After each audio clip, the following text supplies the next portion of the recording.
Hello bakunzi bacu ndabashuhuje nizere ko mumeze neza nanjye meze neza kuri uyu munsi wa none. Uyu munsi rero tugiye kuganira ku bintu biranga abakire nyabakire.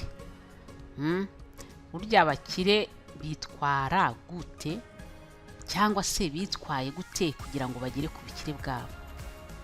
Ndavuga abakire nyabakire babandi batibye kugira ngo bagere ku byo bagezeho, babandi batatwaye ibintu bya mugenzi wabo, kugira abakire babandi batibye leta, abandi batatwaye ibintu by'umuturage. Abo nago mbavugaho, ntabwo ari bo mvuga, kubera ko burya bari ntacyo wabigiraho.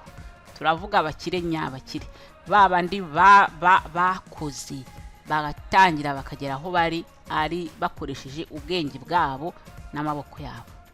Nibo tugiye kuvuga. Burya rero ubukire ntabwo bupfa kuza, ntabwo bwizana, ahubwo buturuka ku byemezo wafashe mu byerekeye imyifatire yawe kugira ngo ubugereho.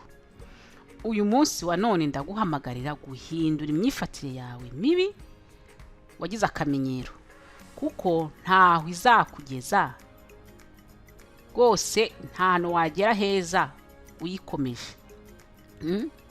Maze rero uhagurukire maze guhinduka, noneho ukurikize iyi myifatire y'abakize, maze uzarebe ukuntu ubuzima bwawe buzahinduka bukaba bwiza. Ubukire nukubishaka, nukubigeraho wabipanze, ntabwo ari ukuvuga ngo burizana wicare gusa bwizane. Uya nugufata icyemezo ngiye gukira.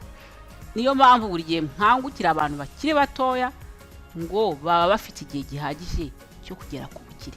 Umuntu ukiri mutoya, niba n'umubyeyi wawe yarakuraze ubukene, uvuze uti ngewe hoya nshaka kuva muri ubu bukene narazwe n'ababyeyi banjye bwabaye karande, ugahaguruka ukiri muto, wowe w'imyaka 30, haguruka uvuga uti ngewe ndakuva mu bukene nkaba umukire. Ukore ibikorwa, ukore nk'ibyo abakire bakora, maze wirebere. Ubwo rero dutangire turebe ukuntu abakire bifata. Icya mbere, abakire ni abantu bazi gushakisha amahirwe. Amahirwe nibo bayashakisha, ntabwo bategereza ngo abizanire.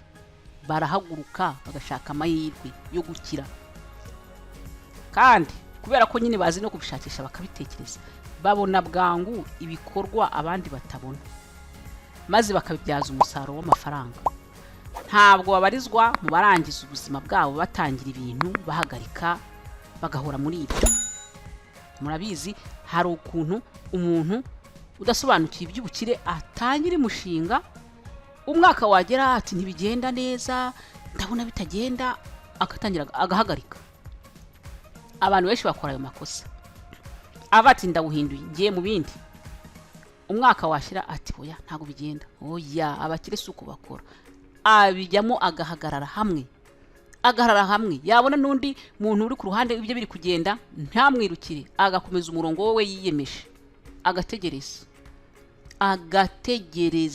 bitagereza, agakomeza agategereza.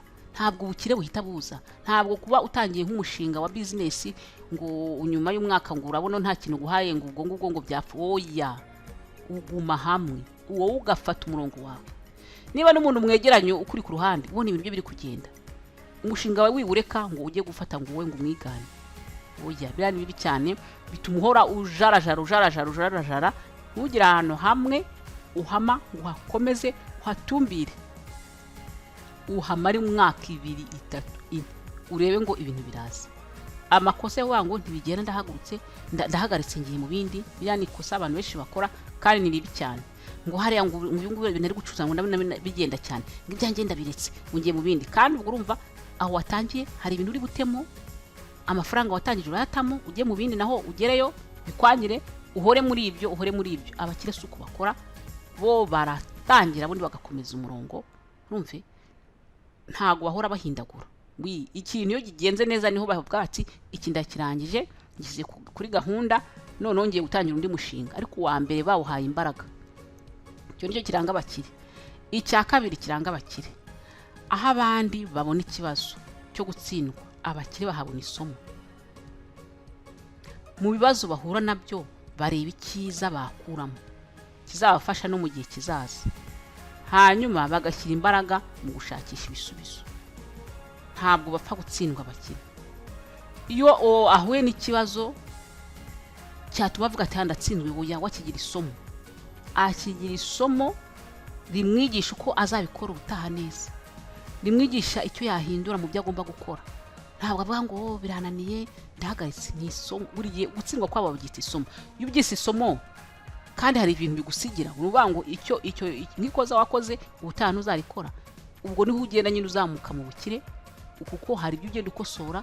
Iyo umuntu agitangira ni ngombwa akora amakosa. Ayo makosa rero akubera isomo, kuko niyo azagufasha kutazongera gukora ibyo bintu, niyo azagufasha kwiguta ibirya bintu sinabikora gutya ndabikora gutya, noneho ugakomera. Iyo ushaka gukira uko bimeze, iyo ugize ikibazo ni isomo, ubundi ugakomeza. Ikintu cya gatatu kiranga abakire ni abantu bubaka ubukire bwabo ku buryo bukurikije gahunda. Biha gahunda. Ni abantu bihaye gahunda nyuma yo kuyitekerezaho neza, mu gihe abandi bibwira ko ubukire buzabasanga. Umukire apanga gahunda, aravuga ati njyewe nifuza kugera kuri ibi mu myaka iniye, agatangira akagira icyo akora mwaka wa mbere. Yiha gahunda, ntabwo ari kugera gutanga ndakora mu kirere, oya. Abakire bakora kuri gahunda. Aravuga ati ni ibi nzakora, iki mwaka nzagera kuri ibi, uyu mwaka nzagera kuri ibi, mwaka nakora ibi, aha nakora iki. Ntabwo ari kwicara gusa mu bintu bidafite gahunda ngo azakira. Bakorera kuri gahunda, batekerejeho, bakayandika byose kuri gahunda. Ubundi ubukire bukajya binda bubuza buhoro buhoro buturutse kuri ya gahunda bihaye. Imyifatire ya kane, abakire bagira ubwoba nk'abandi bose, ariko bo ubwo bwoba ntabwo buhagarika mu byo bagomba gukora cyangwa bubayobore. Abantu bose bagira ubwoba. Ntabwo wabura kuvuga uti nintangirira uyu mushinga, nintangirira business bishaka guhomba, ubwo burabugira.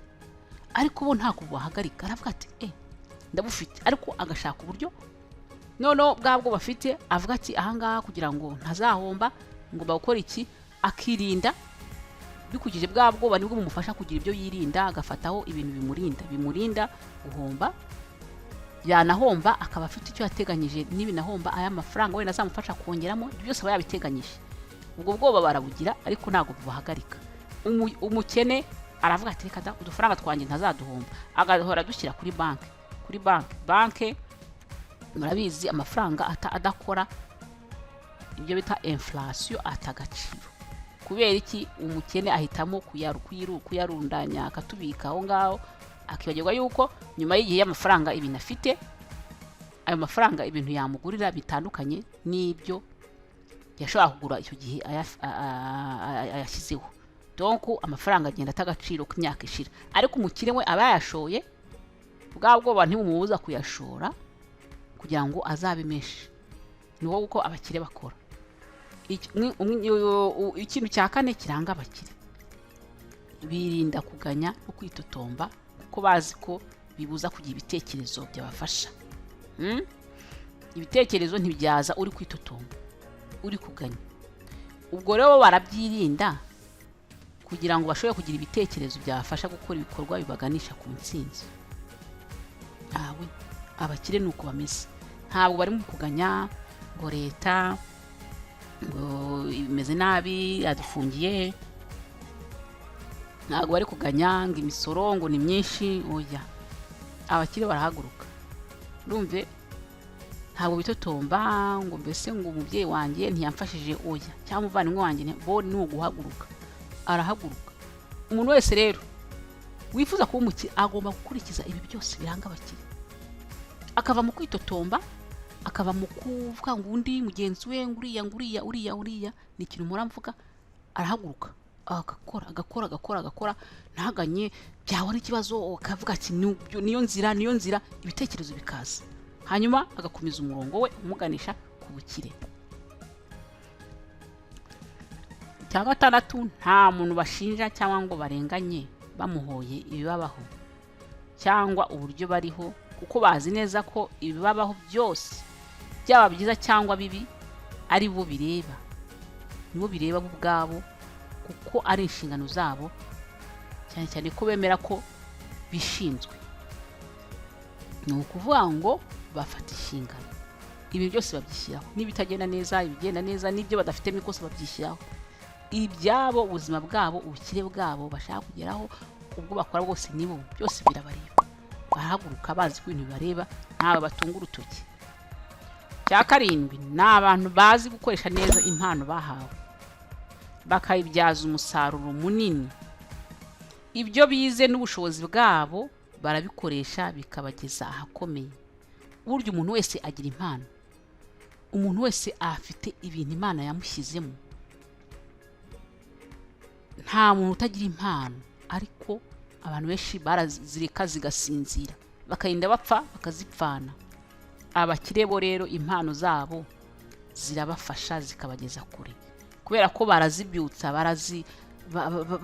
barazikurikira, bati ibi ikintu afitemo akihugura ya mpano ye igakomera, ikamugeza ku bintu bikomeye, akayiha imbaraga, akayiha ingufu.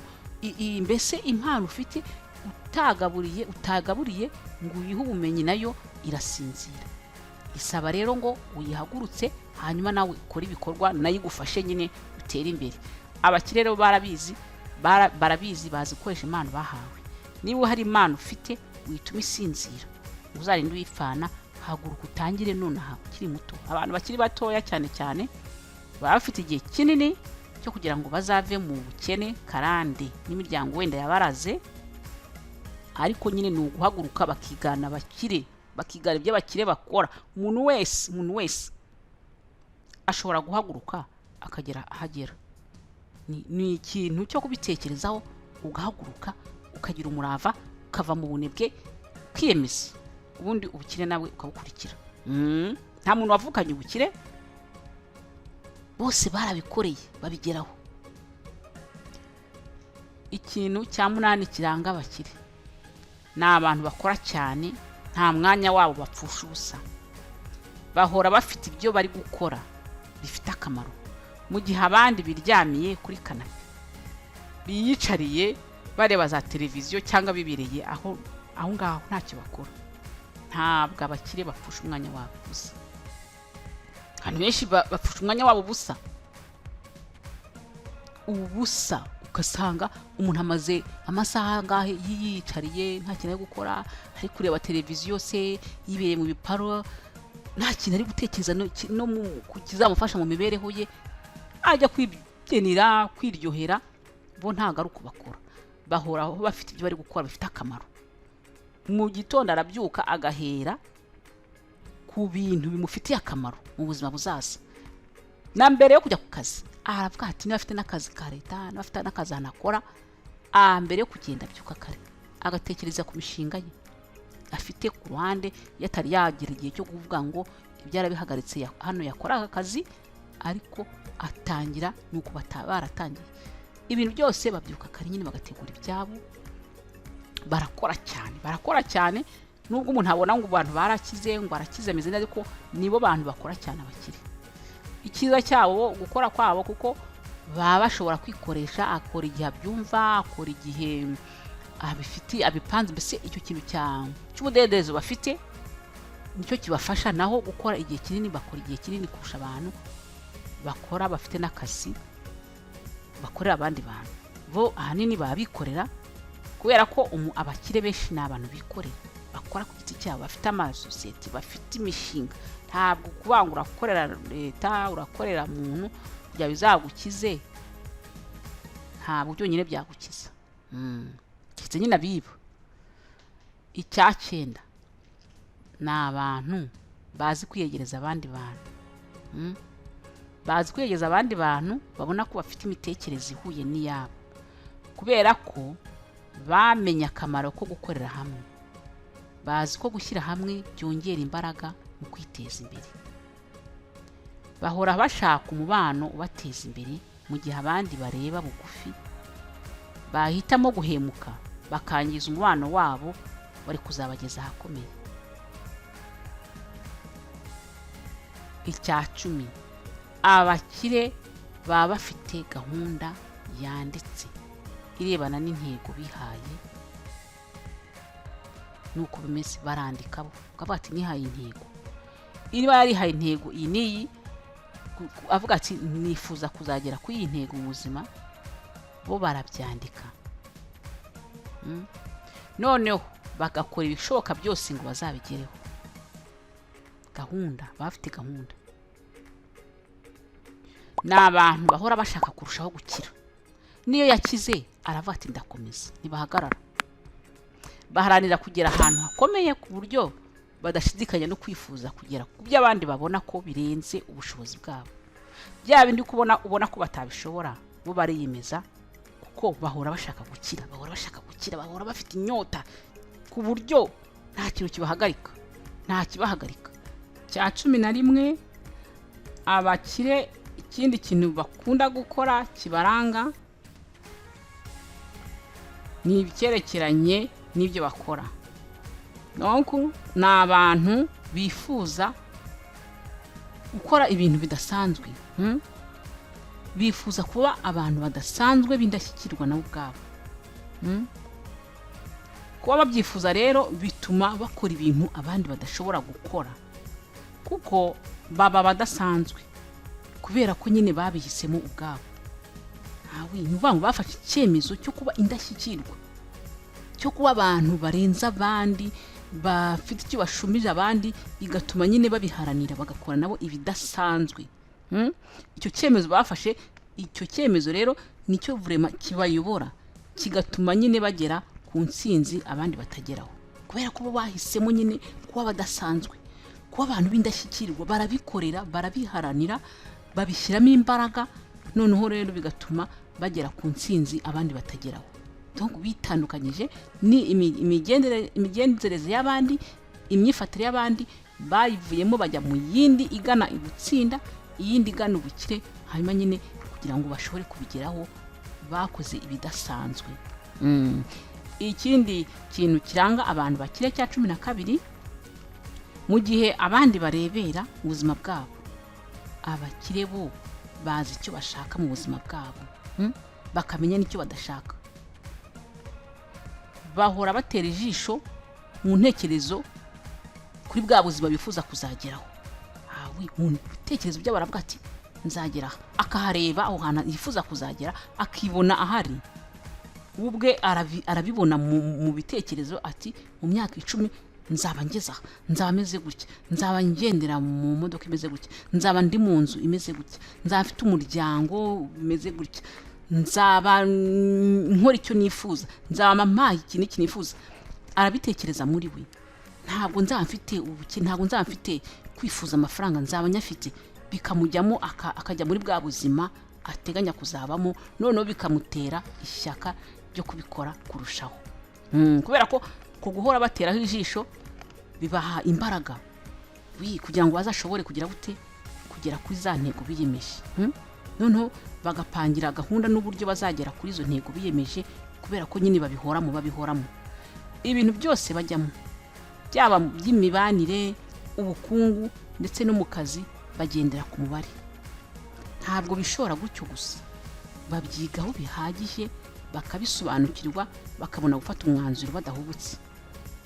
Abakire ni gahunda, ntabwo ari ukuza ikintu ngo ndakurikiye, oya, ni gahunda. Ibi nzabikora gutya, ibi nzabikora igihe n'iki, ibi ngiye umwaka uyu n'uyu, ibi nabijyamo, mbese mbigiyemo, inyungu yabyo ni ibihe, ibi nagana he. Ni ibintu baba barapanze, ntabwo ari ugutekereza ngo bahubuke, ntabwo bahubuka. Byose ni gahunda bapanga, akaba ari bagenderaho, bagenda babona uko igenda itera imbere. Iyo gahunda bihaye ukurikije igihe bamaze babikurikirana umunsi ku wundi. Ikintu cya 3 kiranga abakire ni abantu bazi kuvumbura ibindi bintu bishya aho kwigana iby'abandi. Barangwa n'imitekerereze yo gutsinda, bakibaza ibibazo bibatera kurema no kuvumbura ibintu bishya, maze bikabatera guhora bari imbere y'abandi. Ari nabyo bibatera gukira kurushaho, kubera ko bo bavumbura, bafite ibintu byo kurema ibindi bintu, akaba ari imbere. Niba umuntu yavumbuye ibintu imbere y'undi, niwe urayafata amafaranga, ari business akavumbura igitekerezo mbere arayafata, mu gihe abandi bazajya kumwigana we azaba ageze kure yaramaze gufata amaye, gutyo buri gihe ahora ashaka ikintu cyo kuvugurura, akarema igishyashya, akaba mushyashya, ubwo agafata abaje bandi bagana mu byewe akaba yagiye handi, gutyo ibyo hanini nibyo bintu bibakiza, bazi kuvumbura n'ikintu gikomeye.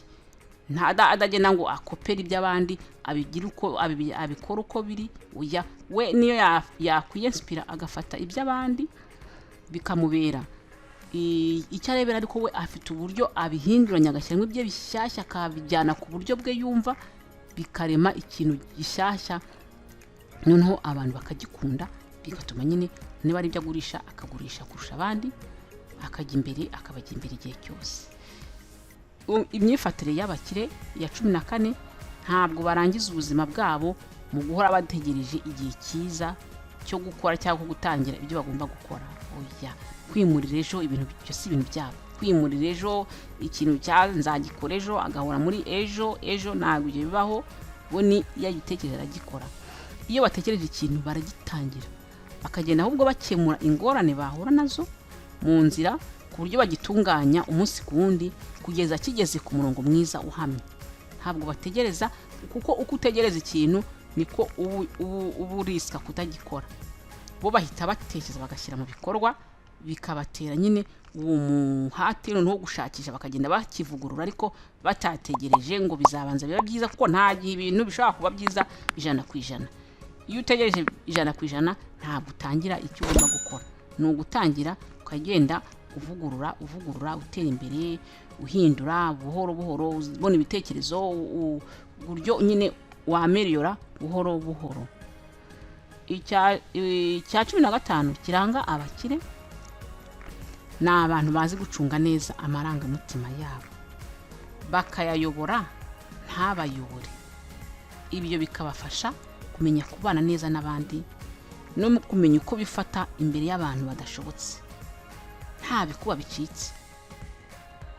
Bari ku rwego ruhanitse mu byerekeye gushyikirana n'abantu, kuko badakoresha kimeza, ahubwo barabyiga, bigatuma ibintu byose bakora babikorana ubuhanga budasanzwe.